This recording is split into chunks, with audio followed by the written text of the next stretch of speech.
Making your way through work Monday takes everything you got. Then Monday night rolls around and you realize there's a shot. You're only 10 points away. All those times when your team had no fight, they're just so gosh darn frail. Then your star quarterback let another deep ball sail, and your third round pick bet on his team. Then go check out our streets where everybody knows your game, and they listen to complaints. You wanna be where you can see our bodies bring you no shame. You wanna go where everybody knows your pain.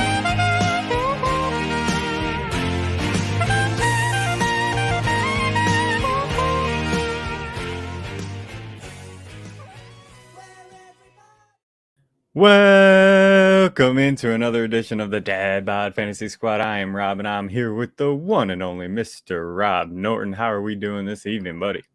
Doing great. How you doing? I'm doing. Yeah.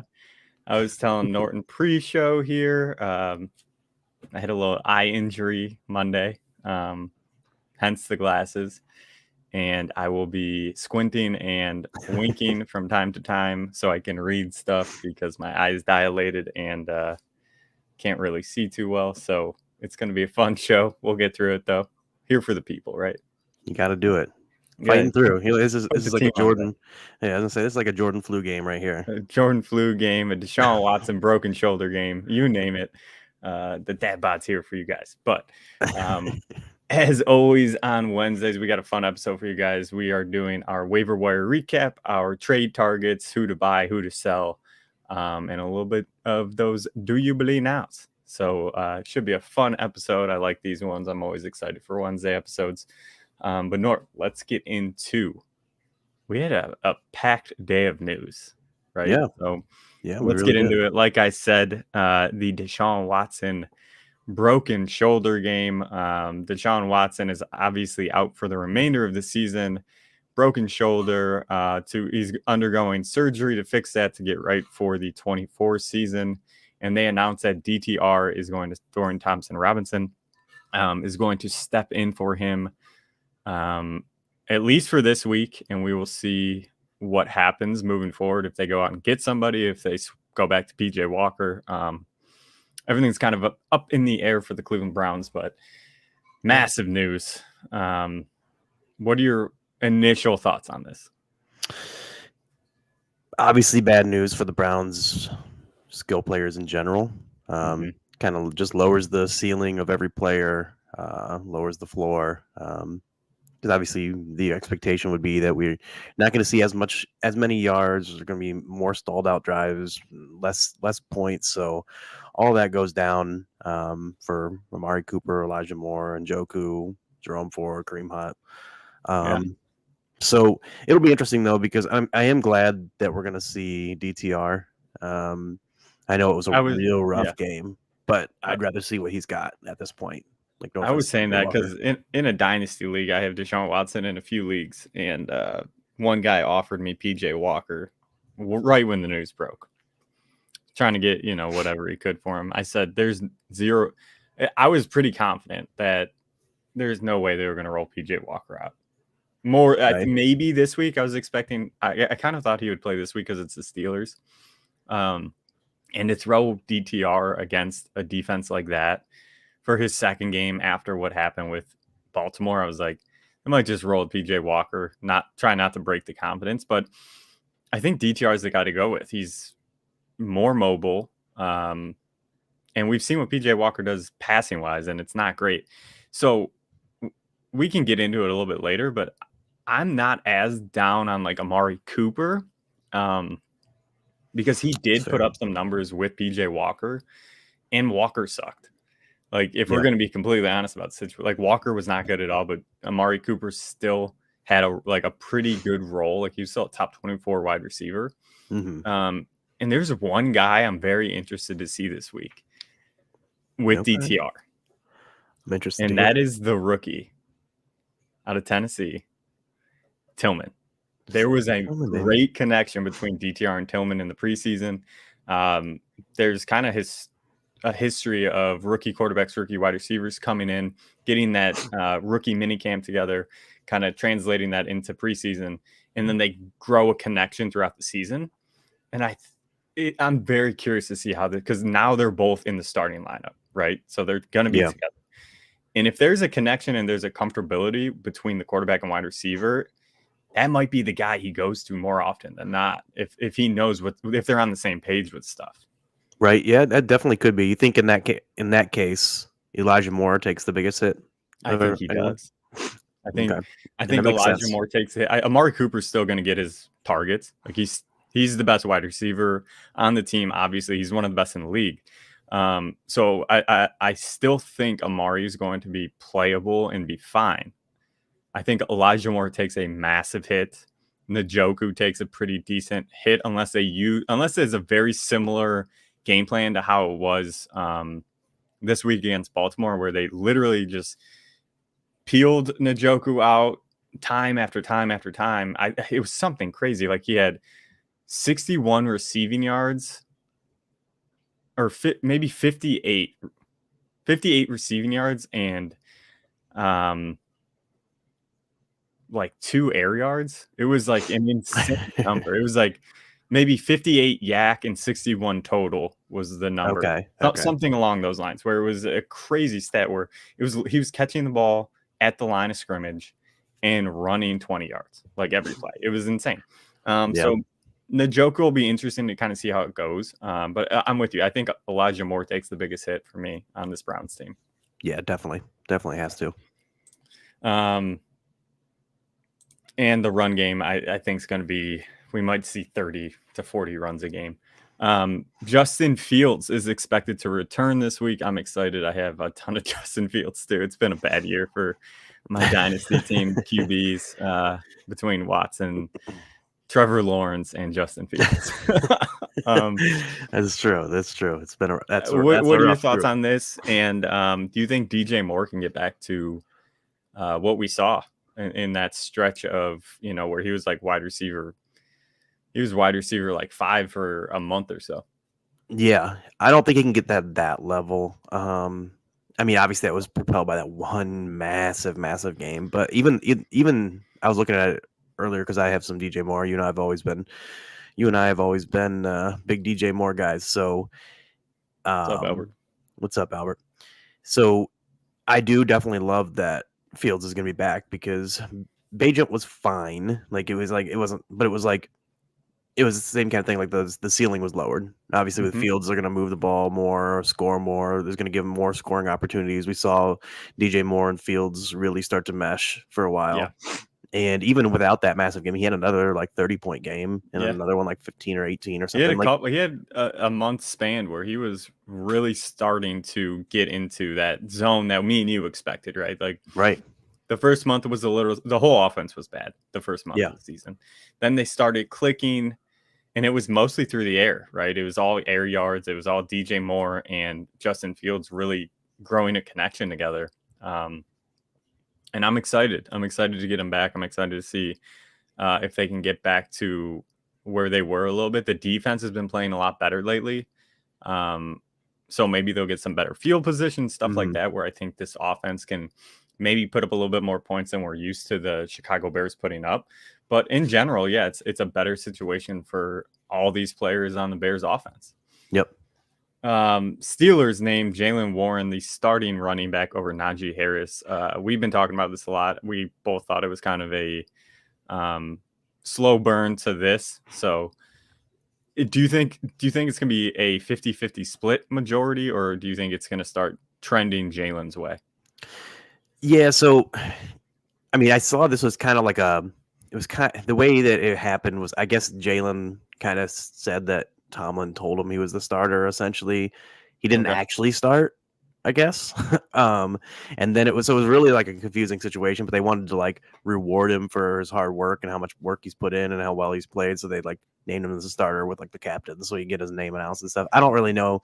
I still think it's gonna be like it's more of a nominal thing than anything, and I think they're gonna still split. Like I think what they've been doing is kind of like what they want to do at this point, and but.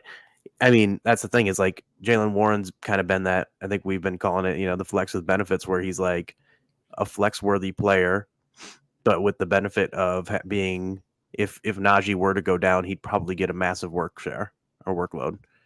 But I don't necessarily think it's gonna really trend because Najee's been playing a little better lately too. Anyway, so I don't think it's gonna trend. Camp, right?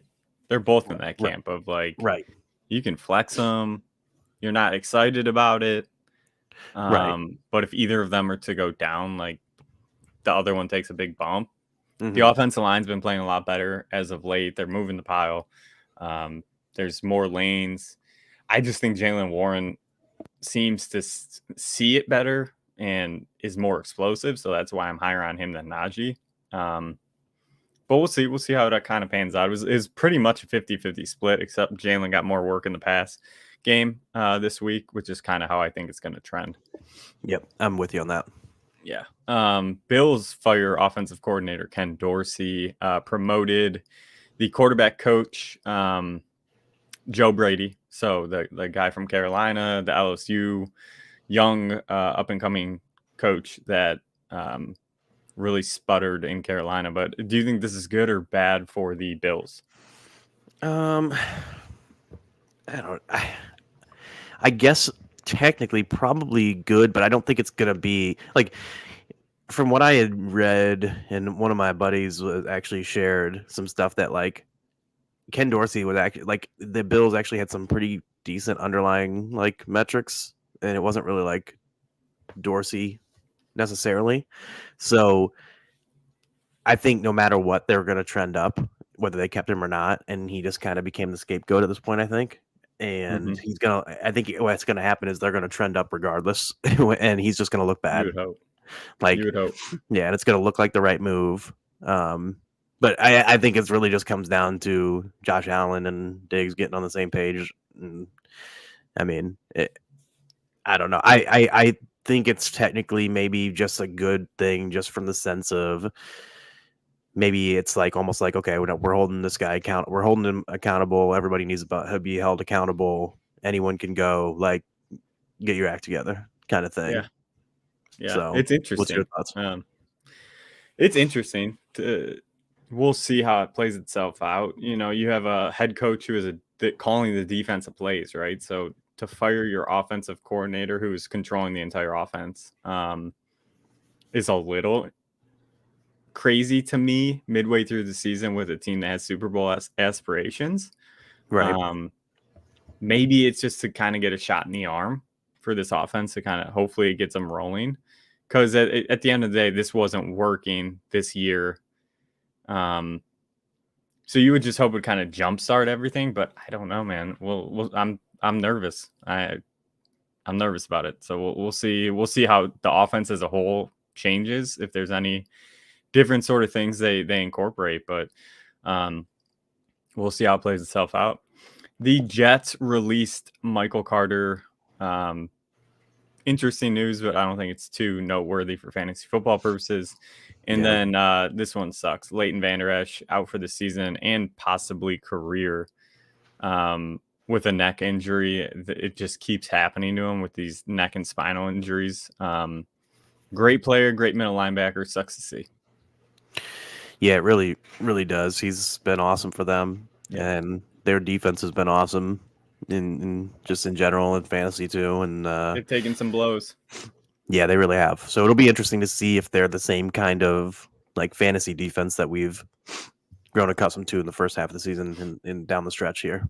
Yeah, that's the tough part right now. We got to kind of reevaluate teams going against them, because I've been looking at a lot of week 15, 16, 17 matchups for that playoff push, and people players that I want to target for trades and stuff like that if I get into the playoffs.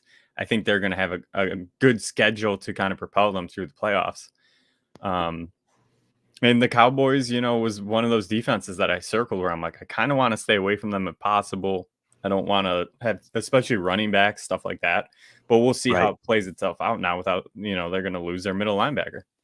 Right, for sure. And Albert says, did the Cardinals pick up Michael Carter? And yeah, I did just see Did that pop up? a few hours ago. It said Schefter reported that the Cardinals claimed Carter off of waivers. So it's a little bit interesting because, I mean, Keontae Ingram, it seemed like they had been kind of like didn't really want much to do with him. And DeMarcado had a little stretch of relevancy, but he's been hurt.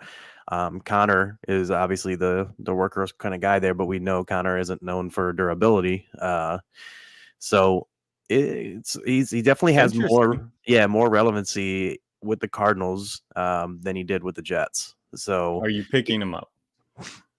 I don't think I'm going to pick him up. I mean, he's the type of guy where I'll tell you this. He's the type of guy where I always talk about this in Yahoo leagues and some sleeper leagues where like when it's before the 1 o'clock games, if I have room on my bench and I have a bench player that I'm planning on probably dropping anyway, I'll drop that guy for a backup running back, just stash. And if the starter gets injured, then I'll keep him around. If he doesn't get injured by the time the 4 o'clock games start, I'm dropping that guy for another stash option. And it's just that way I can just keep like multiplying my odds of getting the best, waiver running back that week, so he's one of those kind of guys. He's in that kind of range, but he could work his way like into like premier stash relevancy.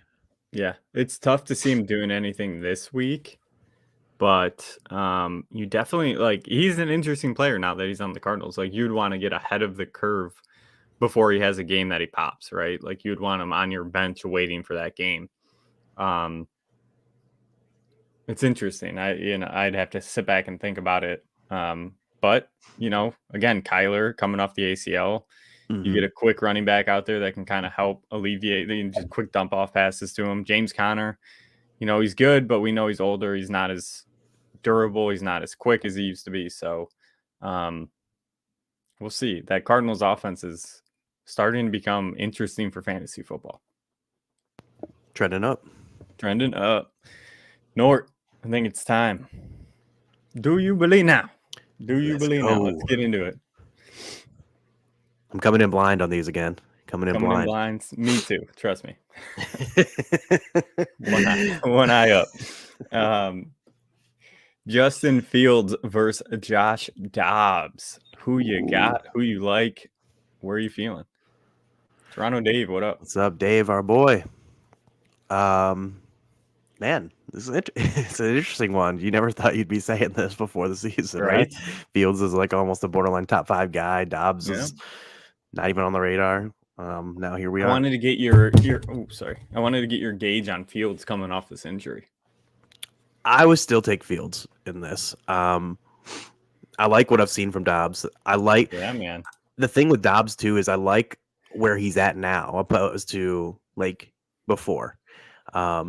His last 3 games, Dobbs QB 9, 3, and 4. Yeah, and he's 6 on the season. He's running a lot in those games too, and I think part of it. So I think part of it, the first game with the Vikings, he ran a little bit more because he wasn't familiar, so he's just kind of making things happen, playground ball style stuff. Last week, I mean, he's still going to run a little bit. Obviously, he's athletic, he's elusive. He can get out rushing touchdown. Yeah, but I love the Vikings offense for fantasy just in general. And now he's getting Jefferson back probably this week, maybe next week. That's only can help, obviously, when you get like one of the best receivers in the NFL back. But I still got to go Fields. I just think he's the more talented player. I think he's more likely to rush more often. He's more proven. But Dobbs is a guy that I think he might be like a borderline top 12 guy though rest of the season. He has been so far. It's just hard to deny what Dobbs has been doing, right? Like it's just hard. I think I still go Fields, but It's a lot closer than I want to admit. Yeah, it really A lot is. closer. It really is. Yeah. I want to say, Fields has that floor with his rushing ability, but they just haven't been utilizing it in Chicago this season. There's been zero rush work for him, and I don't know if it's going to increase coming off an injury, right? It might be because it's his throwing hand. But it's gonna be a weird one. What up, Tiff? What's up, Tiff? Man, now we got some people in here. I really gotta start straining the old eye. Let's get into the running back position. Kyren Williams against Joe Mixon. Kyren is supposed to be back, I think, next week against the Arizona Cardinals. Yeah. That's the I word. think I know where you're leaning, but I want to hear it. It's Joe Mixon for me. Yeah. I've always been a Joe Mixon guy. Everyone knows that at least the past couple years. The first few years, I thought he was a little bit overpriced, and then I came around on him the last couple years just because people hated on him so much because he burned him. He got hurt like for one stretch one year, and then he also is inefficient, and people just hate inefficient guys. So, but the thing is like Mixon to me, like I had been touting him as a buy low all early in the season. I was like, once Joe Burrow gets healthy, once this offense gets going, Mixon's going to get going. He's just a product of the offense. He's like what my argument was for Leonard Fournette last year, right? Inefficient guy with one of the best roles in the NFL for any running back, workhorse on a great offense that gets pass work. So Mixon for me, I do like Kyren. It's just the fact that currently Mixon's healthy and the offense is better. And it's more of is the offense better than the Rams? T's out, right? T being out doesn't help. He's got a hammy. Who knows? Even if he comes back, how well he's going to perform, and if he could re-aggravate it at any point. He's been in and out of the lineup, inconsistent. They got Jamar Chase. That's about it. Yeah, but it's still for me a healthy Burrow that's playing well versus a banged up Stafford. Stafford being hurt doesn't help. Yeah, coming off injury, and then plus, so we got Stafford coming off injury, Kyren going to be coming off injury. Who knows how much it saps like explosiveness or ability when he comes back? Who knows if like they start saying like, hey, maybe we don't want to give him the full workload anymore. We got Henderson and Royce Freeman who've been playing decent enough. It's not like I still think he's going to get a good workload, but the workload that he saw in the beginning of the season was insane. That's the question. Level. Yeah, that's the question. It's just like, to me, it's just too much question mark with Kyren, and he doesn't have a track record of doing it. And it's not like I dislike him or anything. I'm stashing him in some leagues, so I'm there for it if he's doing well, if he does well down the stretch. But it's just Mixon to me is just a much safer, like more proven like team, I think. Tiff, is Fields going to play? The expectation is yes. They think he's going to play. As of now, yeah. As of now. So we'll see. I hope he does because I just dropped Badgett in my one league. Same. So I hope he plays. Is it Kyren for you in this one? Or are you? Kyren. Yeah, it is. Okay. Mixon this season's had 2 games above top 15 RB production. I think he's averaging right around 13 points per game, which is good for RB 20. Kyren, when he was healthy, he was a top 5 RB. That's fair. Again, there were boom and bust games in there, but I think Mixon at the same point, like he's put up a bunch of bust games. Yeah. T. Higgins being hurt doesn't help. Tough stretch coming up, I think, for Joe Mixon. He's got Baltimore, he's got Cleveland, he's got Pittsburgh. It's not going to be easy sledding, and I don't think he's really getting what we all thought he was going to in the pass game. That's fair. I think he's right around 9% target share in this offense, which is good. Like, it's good, but it's not awesome. If Stafford was healthy, like, it'd be an easy Kyren for me. But Stafford being a little dinged up makes things a little bit more iffy. A little dicey. Stafford or Fields? This is a good question. Fields for me. Both of them banged up, but one runs, one doesn't. Yeah. It's kind of where I'm at with it. Stafford is kind of like when healthy and playing right, he's in the golf range for me. Like, but oh man, who's LA got this week? it's a good question. Let me pull this up. Because Stafford does technically have the better weapons. He does. I mean, obviously Cup and Puka versus DJ Moore. As much as I love DJ Moore, man, he's got Seattle. I'm going. He's got Seattle. It's close. Probably Fields, but I can't blame you going either way. I think Fields again, just that rushing ability kind of gives you a base floor where Stafford, if he's not healthy enough, it could be a really bad game. You know, like we saw it out of Watson, we saw it out of a bunch of we've seen it out of QBs coming back from an injury where they're just not right. They put up 5 to 10 points. Like that's not going to do anything for you. Where I think Fields will have at least a baseline, and be decent enough, but it's not great. Are there any other options? Send us your options on like waivers and stuff, and we can look at it. Redraft offer. Can you read that, Norton? Yeah. It's a redraft offer here. Trade Mark Andrews, Joe Mixon, and James Cook for Kelsey and Bijan. 12-team full PPR. The rest of the team is Stroud. Pollard. The running backs are Pollard, Mixon, Cook, Herbert, Hunt, Spears. The receivers. There's no receivers involved in the trade, so it's fine. Yeah, Andrews, McBride. Yeah, 100%. I'm doing that. Easy. And like I just said, I like Mixon. No, I'm not even thinking about it. Yeah, because you're going from Andrews to Kelsey, and you're going from Mixon to Bijan, and you're losing James Cook as depth, but you already have fine enough depth as is. Yeah. It doesn't even matter, and you don't want as much. You want to consolidate as is. Bijan's a great one to get anyway. Great schedule coming up too. I was gonna say Kelsey and Bijan. They both have very favorable matchups coming up for the rest of the season. Like Bijan might have the easiest rest of season schedule for a running back out of anybody. And Kelsey, Kansas City, it's Kelsey A, and then B. The Kansas City Chiefs play some of the worst secondaries coming up, going up into and through the playoffs for fantasy. So I think that's an easy yes for me. Yeah, same for me. Smash that. Okay, wide receiver Devonta Smith or Brandon Ayuk. Wow, this one's tough. Because I'm pretty sure Ayuk and the Niners have a really nice schedule coming up, because I remember looking at Purdy's schedule because I'm trying to make some trades in a 2 QB league that I'm trying to get a QB. So that being said, though, with Debo back, like with everyone healthy, Dallas Goedert out now, I got to go Devontae. I like Devontae more heading into the year.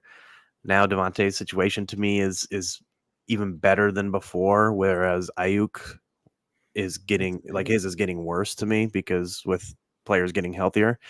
Obviously, any of them could go down at any minute though. So, and it's not like I dislike Ayuk, but I just like Devontae more. Do you want the teams here? I could give you the teams. Oh my God, Ayuk's got a Tampa Bay, Seattle, Philly, Seattle, Arizona, Baltimore. Tough. Washington for that final week. Philly, on the other hand, has this one-eyed Kansas City, Buffalo, San Francisco, Dallas, Seattle, Giants, Arizona. So both pretty solid, easy-ish schedules. San Francisco, I think, is a little bit easier. Right. Both. No, back. It's close. It's very close. I think I lean Devonta. Yeah, I do too, just because of the fact that Goddard out, Debo back. If it was the reverse, like if it was Goddard was in and Debo was out, then rest of the season too. We're talking rest of the season for this. She says Ayuk for this week, which I agree with. I was gonna say I might have Ayuk ahead this week too. I agree with you on that. I started looking at it a little bit, but Would you guys start Howell or Purdy this week? Washington's got the Giants, and then we just talked about San Fran, Tampa Bay. I think I'm going Purdy on that one. I like Howell, though. I mean, man, it's tough to deny what Howell's been doing too. It really is. Yeah, because the thing with Howell too, like the one thing I don't like I like the matchup, but the one thing I don't like about the matchup is the fact that like they should get Howell up is early. Yeah, Howell's the garbage time hero this year. Like Yeah. he's just slinging it, Yeah. not giving a damn, dude. Like he's just doing it. And so if they do get ahead and run the ball more, like that kind of hurts him. But again, if he's the reason they get up, then sure, that's great, obviously. But I don't know. I mean, I think I got to go Purdy there. But it's gonna be. I'm betting like because tomorrow is when I do my initial set of rankings. So it's like tomorrow afternoon, I'll have a lot better idea. I'm guessing they're gonna be close. I'll say that. Yeah. I think I lean Howell. Just from a consistency standpoint, from what we've seen out of him the past month. I mean, he's been a top 5 quarterback the past month. Yeah. Where Purdy has struggled in spurts, yet he has Debo back, which has helped him out a lot. He's a significantly better quarterback with Debo on the field. So I think you can feel comfortable playing both of them. I just think Howell and how that offense runs through the offense really does run through the pass game. Like, I don't care what anyone really wants to say. Howell throws the ball 30 to 40 times a game. They want to throw the ball. And against the Giants secondary, even if you get 3/4 of Sam Howell throwing the ball, that's just probably 30 pass attempts against one of the worst secondaries in the league. So I think I'm leaning Howell, but it's close. Yeah. So you went Ayuk or Devonta here? Devonta. Yeah, me too. Tight ends. Ooh. The rookie season is upon us. A couple of young bloods. Finally, we get a rookie season tight ends. Dalton Kincaid versus Sam Laporta. Laporta for me. Yeah. Part of it, I like what Kincaid's been doing. Yeah, man. He's been balling for sure. Yes. Laporta's just been doing it all year. I think he's in a better situation to continue being like a bigger factor. And I also think, plus he's already passed his bye week, which is a nice little tiebreaker between them.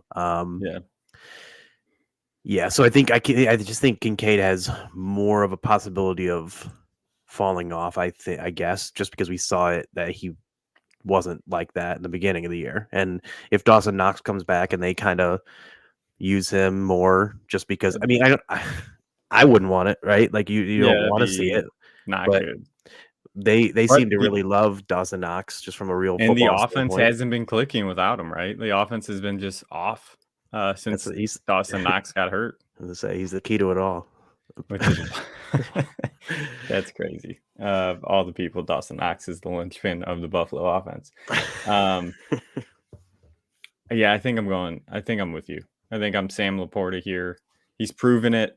And even though he didn't have the greatest game last week, what I found interesting is when they needed to play, they went to Sam Laporta, right? That 4th and 2 massive play in the game, the most important play of the game, they went and found Sam Laporta. I think he's just that guy for this offense, right? Like if they need to play, they go to him. It should be Amon-Ra St. Brown, but it's really turning into Sam Laporta is that safety blanket and really the guy that they can mismatch people with. Right. So if there's a matchup where, like if Amon-Ra gets a really tough cornerback on him, Sam Laporta is going to have a massive day. It's just there's so many weapons on Detroit right now that are all clicking. That's my only hesitation is that there's so many mouths to feed on that offense. Right. Where in Buffalo it's really Diggs and Kincaid right now. Right. So it's that's funny. The only hesitation, but I still think I'm leaning Sam Laporta. Again, like you said, he's proven it all season long. He's the real deal. Like, I don't think there's any questions about it. Like, he's going to be one of the best tight ends in the league for years to come. It's funny. I actually offered this exact trade, just a swap of Kincaid for Laporta. Dynasty? No, it's a redraft. I'm 3-7, but I basically kind of need to went out a little bit, so I've been offering around guys. Basically, been trying to trade guys that still haven't had their bye, so that way I can avoid the bye week. Because it's a 16 team 2 QB, so there's not anything on the wire. Like I can't pick up any tight end, dude. So I offered Kincaid for Laporta. I definitely got turned down. So I think the reputation too is that Laporta above Kincaid, but it had the gap is definitely closed. Yeah. Like if I had Kincaid in Dynasty, I'm ecstatic right now. Yeah. In Dynasty, do you prefer Kincaid over Laporta, or you still have Laporta over Kincaid? It's a good question. I think I go Sam Laporta. Yeah, I think I do too. I think it's a little bit closer than in redraft, but yes, I'm with you. It's very close. Both probably top 5, honestly. Yeah. The only hesitation for me is so many mouths to feed in Detroit, and Jared Goff's getting older. Josh Allen's still super young, and he's hooked to Josh Allen for years to come, right? Yeah, true. Question on this, which I know will make my one guy, my one dude happy for me saying this, but are both these guys over Kyle Pitts for you in Dynasty? Yeah. Yeah, I think so too. Shout out to my unfortunately, buddy who told me before the season. Product of production and product of not having an asshole head coach. So that's all it boils down ultimately. to. Is Laporta younger than Kincaid? I don't know. I honestly, I don't know. I would say sure. I would think Laporta is. I mean, we could look it up. But they're probably pretty close, I would say. I was just say, since both are rookies, they got to be. You would think they got to be super close. I think Kincaid. I think they're both older. Yeah, I think Kincaid might be younger though. But I'm not 100% sure. I'm looking it up now. Kincaid is Laporta's 22. Oh, so Laporta is younger. Kincaid's 24. So that's that. Yeah, that maybe. So I'm leaning even more Laporta for Dynasty then, right? Yeah, I didn't realize it was a 2-year gap. Yeah, Kincaid's probably got 4 or 5 solid seasons.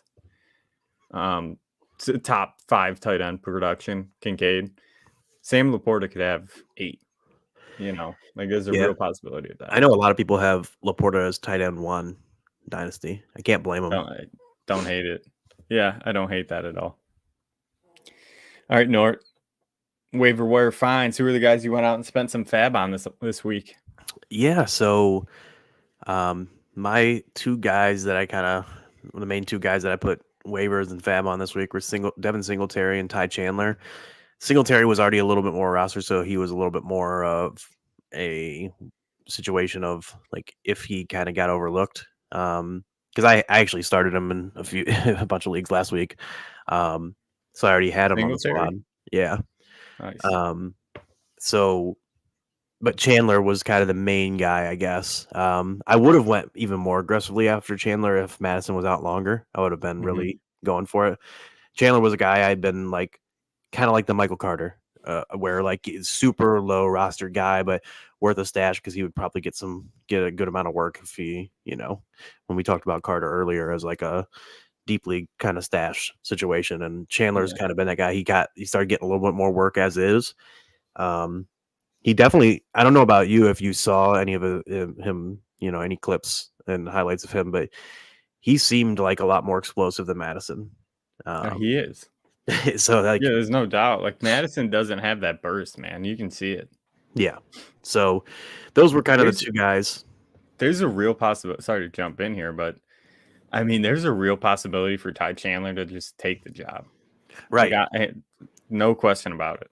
And that's why, like, when I was going back and forth last night, because I always do them late Tuesday night, I was like, I put in for Chandler, and then I was like, I don't really need him on these spots because I don't need a guy this week, right? Like I was like, I don't need a guy this week. But then I started thinking, I'm like, man, maybe he could take over the role. He was already kind of trending a little bit, getting more work as is. Who's to say he doesn't have an awesome game? Which again, it's a great matchup. Hasn't been good. Yeah, exactly. And then they start turning to Chandler. He's looks more explosive. He could fit the offense better with Dobbs there. They could play more shotgun. Yep. So I did go back through and like kind of put a little bit more fab in those spots, and then also a couple more leagues put fab and waivers than I did originally, and I got him in a few spots. So yeah, and I'll probably be starting him in those spots, especially against Denver. Would you rather have Ty Chandler or Zach Charbonnet?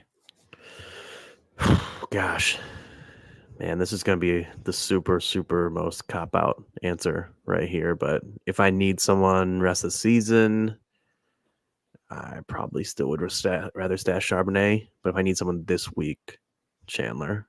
No, that's fair. But that may come back to haunt me because Walker may end up staying healthy and being good the whole season, and Charbonnet just be in the role that he's in, and Chandler could take over the role. So like that's the risk running with that. I mean, it's probably smarter to just take Chandler either way and see what happens. I mean, really. Yeah. Charbonnet's, man, he looks so good. He can be good, dude. He can be really good. But I'm like, it's tough because I have Charbonnet on a bunch of leagues. Like I've stashed him for the past like month. Yeah. Just kind of waiting, seeing what's going on. He's putting up okay numbers, like 8 to 10 points a week. And then this week I was deciding, like, should I drop him for Ty Chandler? Like, do I try to risk it and go for it? Same thing though. It's like if I'm comfortable with my running backs, I just kept Charbonnet because again, if Walker goes down, Charbonnet could be a top 12 back. Well, that's the thing. I think out there among running backs, I honestly think that I think Zach Charbonnet is my number one like handcuff stash. If I was looking around the league, like I think he has the highest upside of any current like running back that you could stash. Yeah, like league winning kind of stuff. The bad part is the schedule, but we'll get more of that later. Yeah. All right, let's get into a couple guys that I went for. I did go for Chandler and Singletary, so I kind of copped out and went for a couple other guys that I've been. I talked about Noah Brown last week. He was somebody that I went for. He was still somewhat under. He was under 60% in ESPN. I want to say like 55%. But again, 2 back-to-back weeks of over 150 yards. Since coming off that injury, I think in, I want to say week 7, he hasn't had under 5 targets per game. He's been over 5 targets. And he just looks explosive. He looks good. He's got a good chemistry with CJ Stroud. Everything's clicking and trending up. Even with Nico Collins coming back, I think he has worked himself into a legitimate position on this team where they're going to have to keep him on the field. He has been that good over the past 2 weeks. And I'm comfortable picking him up. And if I need to play him, playing him. Like, I think he's got that realistic upside of being a wide receiver 3 moving forward throughout the season with possibly more upside. Yeah, he's been awesome. Obviously, I saw a thing. I think I put it in my article that early week article this week, and it was like only Andre Johnson, DeAndre Hopkins, and now Noah Brown have had like consecutive 150-yard games or something for the Texans. So I was he's like, a rookie, or no, he's not a rookie. I know which one other. I know the other like thing you're talking about was the Tank Dell. Line about those guys, but that's the thing. Like, if you want my opinion, I like Nico, but he's never blown me away. Like, I think he's fine. I think he's an okay player, but I don't really think he's taken that job, like that number 1 role by the horns. Tank Dell, I love Tank Dell, and I think he's awesome for fantasy football, but I don't think he's a number 1 wide receiver. I think he's got his role, and it's very specific to what they can use him with. And I think it meshes very well with CJ Stroud. So I think he'll be fine. And no matter what happens, like that number 1 role is still up for grabs, where I think Noah Brown really has a chance to kind of, I don't want to say jump over Nico, but battle for it. Like, they're both going to be out. All 3 of them are going to be out there with how well CJ Stroud's playing. And they're throwing the ball at a crazy clip right now. So Yep. Let's see what happens with both these guys on the field and who CJ Stroud kind of goes to. Nico was already trending down. His targets were coming down. He was coming back to earth. Let's see what happens now. And if you have Noah Brown, like stash him and wait and see what happens. But I think he could really take a jump moving forward. And I really like him last year in Dallas. I was a big fan of him. I thought he looked good. And I think he just needs an opportunity. And he can make some noise. He really could. Yeah. You guys go ahead. And so you guys heard it here first. CJ Stroud to Alpha Dog Noah Brown. Taking the league by storm, running through the playoffs. Dude, you know what's wild with Noah Brown is I didn't realize how old he was, though. He is older. He was old at OSU. Was it you and I and Mario talking about it? Like with the maybe. Like we were like saying he was like came out of the I think he came out in the 2017 draft or something like that. Yeah, we were thinking he was old at OSU, if I remember correctly. Yeah. But yeah, you never know because he did flash at times a little bit when he was with Dallas, and then he's been doing nice in Houston ever since he got healthy. So, and it's like you said, this offense has been awesome. Yeah, the offense is clicking. So keep Noah Brown on the field, Texans. For sure. The other guy I kind of went for was Antonio Gibson. He's had five or more targets and 5 receptions in the last 3 weeks. It gives you a very solid base floor of, close to 10 points, right? And he's not going to get a ton of rush work, but again, we're talking about handcuffs and stuff like that. If Brian Robinson goes down, with the amount of pass work that Gibson's getting, if he's getting, 10 to 15 more rushes per game, he instantly becomes an easy RB2 for me moving forward. And I think he's flexible. Like if you need to throw him in a pinch, if you got a bye week fill in, stuff like that, I think Gibson's fine and he'll get you enough points where you're not going to be hurt. Just that pass game volume that he's getting, I think is something that we need to take note of and make sure he's rostered because, again, if anything happens to Brian Robinson, he's a big bump up. Mm-hmm. See, this is the role I expected for him coming into the season. Like I expected him to be with no JD McKissick. Like that was the problem last year. Why I didn't like any of them was it was like 3 guys splitting the roles like specifically, right? And I didn't like any of them. This year, no JD McKissick, so I was like, okay, 2 guys, you can work with that, and both of them pretty cheap prices, right? And Brian Robinson had kind of like taken it over early in the season. And then I was expecting Gibson to be more of a pass catching guy with the ability to have, like you said, be like how we talk about with Jaylen Warren, where if the other guy goes down, he can get a lot of work. But that just didn't happen until recently. Obviously, he's starting to get the pass roll back, and he's obviously a very capable pass catcher. He was a receiver in college. Heard it 1,000 times, I'm sure. But and if you look at these numbers with Howell, the past 4 weeks, okay, 42 attempts, 52 attempts, 45, 44. Right? Like crazy. They are throwing the ball at an unbelievable rate right now, where Gibson the target share is not even big. Like it's 5% of the offense or whatever the hell it breaks down to. But like if they start dumping off even a little bit more, which is very realistic with how much they're throwing the ball, this dude could be easily getting 8 to 10 targets a week. And, then we're looking at an easy RB2 play, even with 5 rushes a game.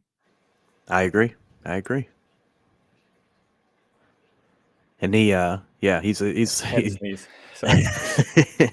but no, I agree with you. I think he's a perfect guy to have on your roster, flex if you need. Has some upside as a stash. I think he's in a very good stash. And again, if you need to play him in a pinch, I think you could do a lot worse.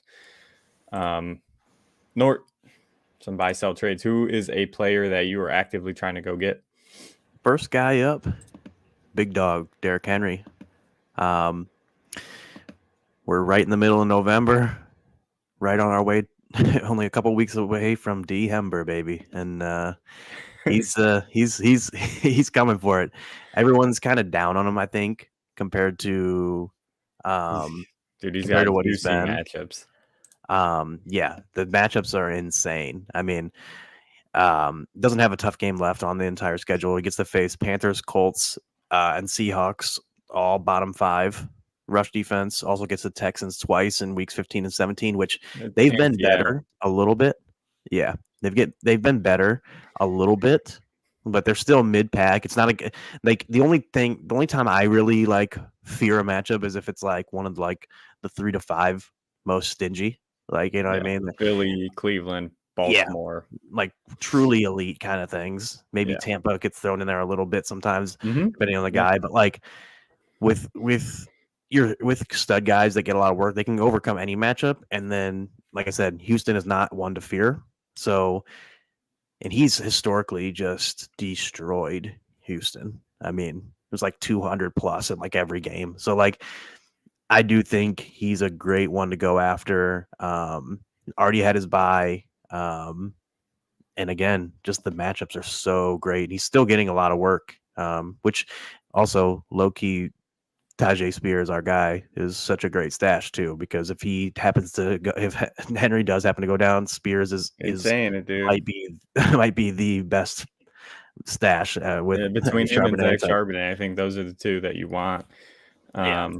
I'm with you. I like that. How y'all boys doing fantasy record wise? We were both in a unprecedented amount of leagues, like way too many for anybody. So it's, you know, majority of my leagues I'm doing very well. It's similar playoff for me. bound, you know, doing well. Should challenge for the ship. Couple leagues I'm not doing too great in. Went a little heavy on Dallas and the Jets preseason. So Dallas is really starting to turn around, and the Jets, obviously, that whole thing with A-Rod going down week 1 hurt my Garrett Wilson and Breece Hall shares. Yeah, it'll get you. 10-0 tomorrow. Hell yeah. There you go. Nice. Keep it up. Keep grinding. Love to see it. Keep on keep trying to make that team better, dude. That's the one thing that I always preach. Even when you're, you know, number 1 in your league, which I'm, you know, a couple leagues I'm number 1, you always want to find a way to make your team better. However that is, however you can do it, waiver wire. But that, like, when you have a team built where you're 10-0, you should have options to, me and you talk about this all the time. While we're talking trades and stuff like that right now. If you have a team built like that, there should be a bunch of opportunities to do like a 2-for-1 where you can upgrade at a position, right? Go for those middle of the pack teams, you know, 5 and 5, stuff like that, where they're really pushing to get to the playoff. They might need 2 players to kind of start competing a little bit more. You give 2 good players up and get a great player. That's always how I try to manage my teams where I'm doing very well. The other thing that I do when I'm like high up in the standings like that too, is I try to each week look at the mid to lower pack teams that are really pushing. Bijan, that guy is Derrick Henry. I'm trying to really like look at the mid pack and lower teams that are really needing to win now, looking who they have on bye and attacking that too. Like this week, you know, you could look at guys with brutal. And this week there's some guys like you could look at Jonathan Taylor, Michael Pittman. Because you could even, like, depending on if the guy has Jonathan Taylor, for example, you could probably trade a lower running back that's already had his bye straight up for Jonathan Taylor if the guy does not have a good option at his other running back or flex spot, just so he can upgrade and help himself this week. I know, like, when I'm in the reverse situation, I will do that. I've done it multiple times this year. So those are perfect examples too. Yeah, that's one thing I always tell people kind of newer to Dynasty is like always try to upgrade your team. Never be comfortable. Always try to make moves if you can, if it makes sense. I can't tell if he's talking about a trade here or not. If you don't trade Bijan for Derrick Henry, I wouldn't do that. I wouldn't do that either. I think he's going to explode this back half. Yeah, I still like Bijan over Henry, even though I'm telling you to trade for Henry. But not Bijan. Not Bijan. No. I like Derrick Henry. I think that's a great call. Again, dude, one of the easiest schedules remaining for running backs. It's just can Levis take the pressure off enough, right? Like that's the main question. Can he start producing enough where they're not going to stack the box with 10 people like Derrick Henry has seen most of his career? But I don't think Derrick Henry is the player that we've seen from 2 years ago where he could handle that. I think it's He needs I a little agree. bit more room to work this season. Yep. So if they can, Derrick Henry's in for a massive back half of the season. I'm with you. A guy that I'm trading for, dude, I'm still pounding the table. I feel like every week I'm bringing this guy up, and I'm going to bring him up again. Aaron Jones. Since week 7, he hasn't had a game under 5 targets, and he's getting the majority of the run work, which I was anticipating. Kind of same thing as Derrick Henry, though, is like, can Jordan Love just be competent enough to open up the field a little bit? Like, just open it up enough for Aaron Jones to get going. He's looking healthier and healthier every week. That 5 targets is a really good base floor for a running back. And again, if Aaron Jones just gets a little bit more open field than what he's been getting, just because of how bad Jordan Love has been, I think he's in for a pretty decent back half of the season. Again, with the numbers that he's getting, I think he's an easy RB2 moving forward throughout the season. But if the offense starts clicking, I think he has that possibility of getting to an RB1. And he's got some pretty decent matchups coming up. He's got the Chargers this week. Detroit's been okay. Kansas City's been good. Then Giants. The one I'm worried about, Tampa Bay in week 15. And then you got Carolina, Minnesota. So not a crazy easy schedule, but it's not the hardest. So I'm still in on Aaron Jones. Yeah, I like that one as well. Similar kind of thing. And like you said, he getting healthier has been a huge factor, obviously. When he was hurt, and then when he first came back, it seemed like they were easing him back in. Yeah, it was a slow burn. Yeah, now it looks like he's kind of back to full go, and and he's getting a lot of pass work, which is huge. And I love any guy with the pass work. Yeah, I think what you can expect out of him is 15-ish rushes, 15 to 18, and 5+ targets. And with that work, again, if the offense can get going a little bit with that amount of work that you're getting from a good running back, he could easily get into that high-end RB2, low-end RB1 category for the remainder of the season. And if you can get him at a really nice discount, again, a lot of people that drafted Aaron Jones are probably pissed off. They don't want him anymore. They're just annoyed by what's going on in Green Bay, rightfully so. So you might be able to get him at a nice discount. Yeah, no, I'm with you. Who's another guy? Yeah, we hit this guy. We kind of talked about our guy with the comments here, Bijan Robinson, and we know he's a stud. We've seen all the highlights throughout the season already of just the moves he makes and how nasty he is. But obviously, people have been concerned over the last month or so.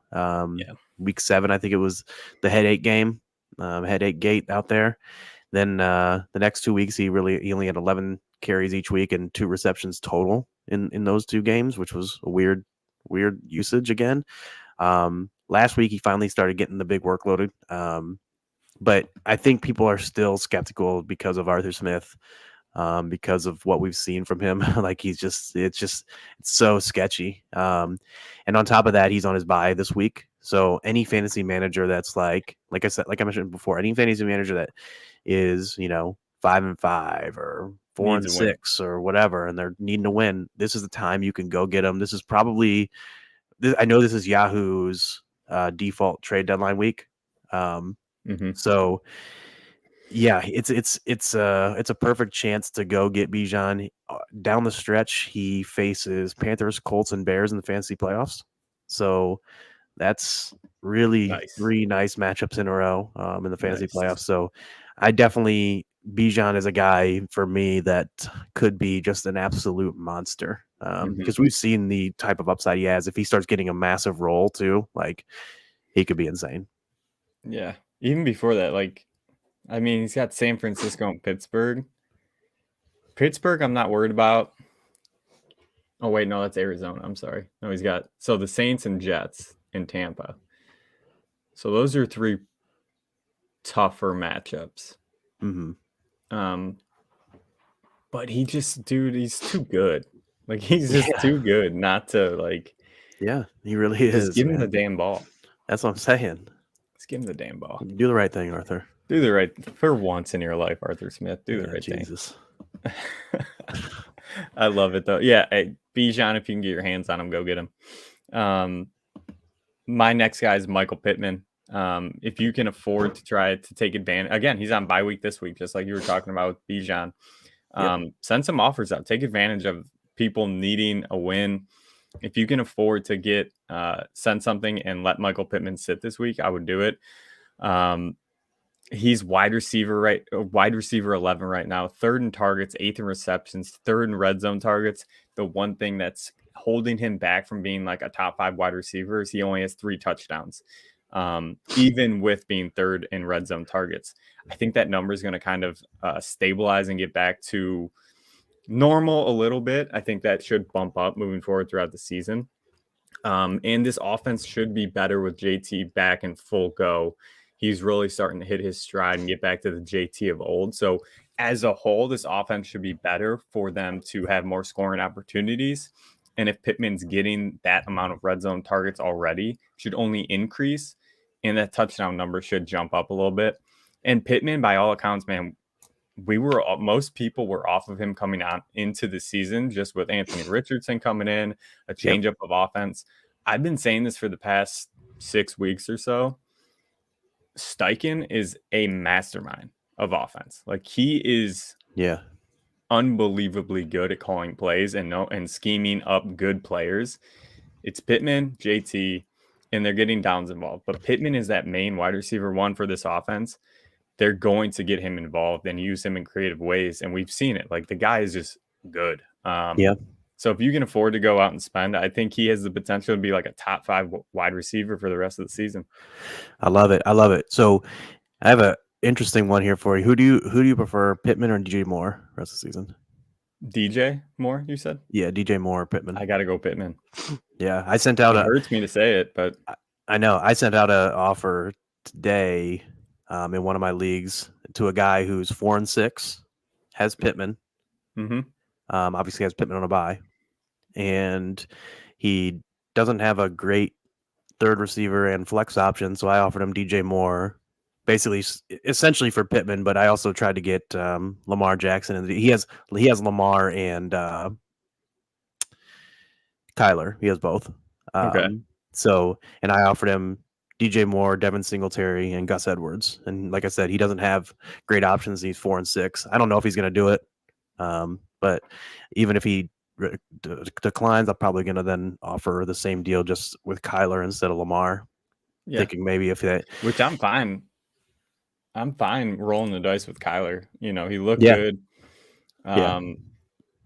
He's got Chicago and Philly in the playoffs. San Francisco in week 15 will be tough, but he's got Pittsburgh and the Rams as well coming up, and Houston. So he's got one tough matchup, really. Right. In week 15. I was gonna say, in that league, I'm in first place, so I might get a bye week 15 anyway. Perfect. So I may avoid that. So I'm fine with taking it. I have Geno right now in that situation. So Albert, you just fleeced, baby. That's a good one right there. Especially that's the perfect kind of JJ trade right coming there. Back. Oh my goodness. Because Addison's been a sell guy for us for a few weeks now. Dude, I'm so happy for that trade. That just made my night. That's the stuff I want to hear. Albert coming through, baby. Dude, I would have offered Addison plus like Gus Edwards for that easily. Yeah. That's a massive haul. Beautiful. Nort, who's the guy that you are cooling off on? Who are you trying to get off your team if you can? Yeah, Kenneth Walker. We mentioned Charbonnet. We like Charbonnet, what he's done. There's always the possibility that Charbonnet takes over, right? Not fully take over, but like takes a little bit more work, which that would hurt. But at the same time, really, this is about the matchups coming up for Walker. He's got it's probably the worst, honestly, matchups for any running back. He faces the Rams, Cowboys, Eagles, Titans, and 49ers twice over the next 6 weeks. Like it might be the worst schedule for any running back. I have him in 2 leagues. One of them's already past the trade deadline, and that one's more of a dynasty-ish kind of anyway. So wasn't necessarily looking to deal him. But another one in a redraft trade deadlines this week. I'm actively sending out offers to get him out of here and then get a different running back in down the stretch. Who do you prefer, Kenneth Walker or Derrick Henry? Henry. Yeah, moving forward. I sent that Schedules, one man. out. It's schedule based. Just like, if you look at Miami, I was talking with you and Mario earlier. Someone asked us a question on Twitter about AJ Brown and Tyreek Hill rest of the season. Tyreek Hill is one of those players that can, beat any defense. Like, it's fine. 100%. It takes one play with him. It also takes one play with AJ Brown. AJ Brown's schedule moving throughout the rest of the season's very favorable, where Tyreek Hill has probably the hardest remaining schedule for wide receivers and quarterback position. Like, Tua, I think, is going to fall off a cliff for the rest of the year. So he's on my, like, if you can go trade Tua and try to bring somebody else in, I would do that. So you got to look, like, moving forward, you got to look at these matchups and just see, like, okay, this player or this player. Yes, Ken Walker has been better for this season over Derrick Henry, but looking at the schedules moving forward, Derrick Henry should have more points just with how it's lining up. That's what I'm thinking. And that's what I'm saying. Like, you want to take advantage of those situations because a lot of people don't look at the rest of the season. They're just looking at what's happened previously. So if you can look forward as opposed to backwards, like, you're already ahead of the game. Yep. A lot of people just look and they're like, why would I do that? Or why would I, whatever, like he's got more points than this guy or whatever. Yeah. And it's just like, I mean, yeah, but that doesn't mean that he's going to get more points moving forward. So 100%. Yeah. And just like a guy I'm going to bring up right now, right? Still wide receiver 8 on the season, Adam Thielen. I talked about this maybe 2-3 weeks ago where I was saying sell Adam Thielen coming off it was a big game. And I was like, it's time to think about selling him. But the last 2 weeks, he's really kind of come back to earth. And I was saying his catchable ball rate from a rookie quarterback was unsustainable. It was number one in the league. I think it was around like 88% for a wide receiver. That's unbelievable. His average depth of target and all the underlying numbers don't equal wide receiver 12 production. And I think we're going to see what we've seen the past 2 weeks, where he's going to be a low end wide receiver 2, wide receiver 3 option moving forward, flexible play where he's going to get 10 to 20 points a week. Like, it's going to fluctuate based on who they're playing. And he's got an okay rest of season schedule coming up. But if you can trade him now and kind of capitalize on him being in that top 10 wide receiver category where people see his numbers and they're like, oh, okay, like, he's really producing, and people know what's been going on. Like, they know Adam Thielen's been having a really nice season. If you can trade him away and bring somebody else in, I'm doing that 100% because, again, I think he's just going to put up, 10 to 15 points a week and be playable, but he's not going to win you anything. Yeah, I agree. I've been saying that kind of the same thing. Like, I'm shocked that he even has been this good this year. So, but I agree. Dude, a rookie quarterback, most quarterbacks can't sustain what his catchable ball rate has been throughout the season. Like, it doesn't happen. And with a rookie quarterback, I think that number is going to come back to earth, get back in, wide receiver 20 numbers where it should be. And then he's really going to take a hit because of his average depth target. Like, he's not getting downfield. He's not making big gains. He's had a couple this season, but again, I just don't think it's sustainable for what he's been doing. Yeah, no, I agree. Nort, who's another guy? So from one workhorse running back to another, Saquon Barkley for me. Case is kind of similar to Walker, but he's also in a far, far worse offensive environment. Yeah. Tommy DeVito running the show there. Barkley should still get volume, right? But they're facing Saints, Eagles, and Rams in the fantasy playoffs, and they've all been top 10 least fantasy points allowed, and that includes Eagles being the toughest matchup in the NFL right now for running backs, and the Saints are the 4th toughest. So, yeah, I definitely would be selling Saquon Barkley. I like that, Norton. Albert, this is a good question. You guys are you selling high on Rachaad White? Man, let's pull up the rest of their schedule here. Tampa, they got San Francisco, Indy, Carolina, Atlanta, Green Bay, Jacksonville, Saints in that final game. I guess he's more of a hold, probably. Probably. It depends on who you can get for him. Right. it depends on your team construct too, and His things like usage in the pass game is very encouraging. that. Yeah. And even run, like he's getting the past 2 weeks, he's had 20 rushes each week. The offense is moving the ball. I'll tell you one.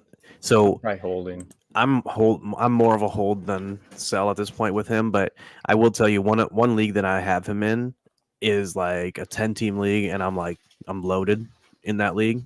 That's fine. And I have Jacobs, Mixon, and Jonathan Taylor on the team, and Achane coming back, or Achan coming back, and so I did offer up. I have Mark Andrews in that league as well. I offered up Mark Andrews plus Rashad White plus like another piece. I don't remember what it was, or maybe a receiver for Kelsey straight up. So, but that again, that's a situation where I just happened to hit pretty well on a team, and Yeah. So but more likely than not, you don't have the ability to like load a situation like that, and he's got a decent schedule, getting a ton of pass work. Yeah. Should probably be good the rest of the way. Yeah, I would hold if it all depends also on, roster construction and who you got. Like if you have 2 stud running backs and White sitting on your bench, then it's time to like try to pair White up with one of your starting wide receivers and try to up that ante. Because now we're getting into crunch time where yes, you want depth, but you also want to really maximize your starting lineup. If you can do that, you want to get your starting lineup as best as you can now. Yep. Heading into the playoffs. So it all depends on roster construction, but I think White's going to continue to have a big part of this offense and continue to put up points. If there's one player that's really flipped me this season, it's been him. He's been a sell. He was a sell for me the whole first half of the season. Same. I've completely flipped. I think he's going to continue to be good and playable for the rest of the season. I agree. Who's your final guy? We talked about him a little bit earlier, so I'll kind of keep it brief. But Najee Harris, he's put up back-to-back top 12 RB performances in the last 2 weeks. Try to take advantage now while you can of him coming off 2 really solid weeks and the offense actually moving the ball on the ground where I don't know if it's sustainable. And we're seeing this 50-50 split with Warren already. I kind of think it trends a little bit more to Warren just because I said earlier, I think he's the more explosive back. I think he's the one that's seeing the holes better. And the offense kind of moves a little bit better with Warren on the field as opposed to Najee. Let's pull up their remaining schedule too, just to see what's going on. But you would assume they got there's a juicy Cleveland, Cincy, got Arizona, New England, Indy, which is nice, and then Cincy, Seattle. So it's actually not terrible heading into the stretch of the playoffs. But again, I'm not a believer in the offense. I don't think they're going to be able to sustain what they've been doing the past 2 weeks.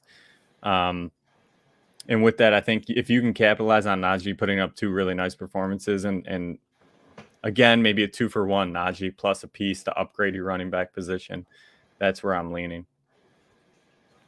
Yeah, no, for sure. I agree. The only reason I knew it was a good schedule because I have Jaylen Warren in a lot of leagues, and I was looking at like possibly packaging him up in a deal where like I could package Warren plus someone else to get something else, and I kind of like hesitated a little bit because I was like, Warren's coming on actually, and that's the thing. Like if I was to have one, yeah, if I was to have one, I want Warren because I think he's. Same. I just think he's the better back, man. I think he's more explosive. He's getting the pass work. I was gonna say that's the thing, is he's getting more pass attempt or like targets. That's where we were so high on Najee 2 seasons ago because he was getting everything. He was getting 20 plus rushes a game plus 5 to 6 targets. Like if you're getting those numbers, you're an RB1. It doesn't matter how efficient you are. You take those numbers away a little bit, which Warren has taken those numbers away from Najee. And he had he's been fine the past 2 weeks, but relatively he's been pretty inefficient this season. So I continue to lean with how he's been over his career, which has been an inefficient back. And now that he's not getting all that work, if you can capitalize on this 2-week span of him putting up top 12 performances, do it. Sell him while you can and try to upgrade that position. Do 2-for-1s and try to upgrade somewhere. Yep. No, I agree. 100%. Nort, any last thoughts for the week?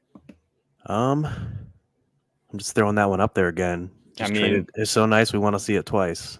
Albert brings a tear to our eyes. It's the steal of the week, dude.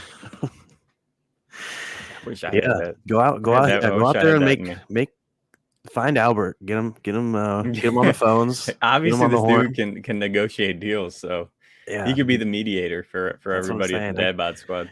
I get a lot of leagues, so I don't know if I have enough time to make all the trades I need to make in those leagues. I'll get Albert on the horn, and he can go out there and make some trades for me. Get some Pittman on my teams, and that's what you want, baby. Yeah, but no, make the trades. I think, like I said, this is the Yahoos. I think their default week. I mean, unless your league specifically changed it, this is going to be your last chance to make moves for the playoff run. Run that push. Again, make an actual honest assessment of what you think you need to do. Like if you're a real contender, consolidate and buy for the playoffs. If you're a team trying to make the playoffs, don't give a damn about the playoffs. Like win now, get in the playoffs, and just see what happens, because you have to do whatever you can to make playoffs first. The only way you want to do the other is if you're like 7-3, 8-2, 7-3 or better, and just feel pretty locked in. Yeah. Words of wisdom from Norton.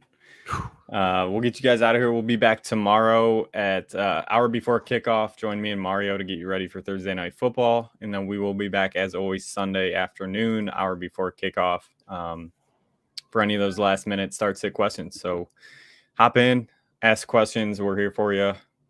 For Norton, I'm Rob. Peace. Thank you for watching our episode. If you enjoyed this episode, please make sure you like and subscribe to our YouTube channel.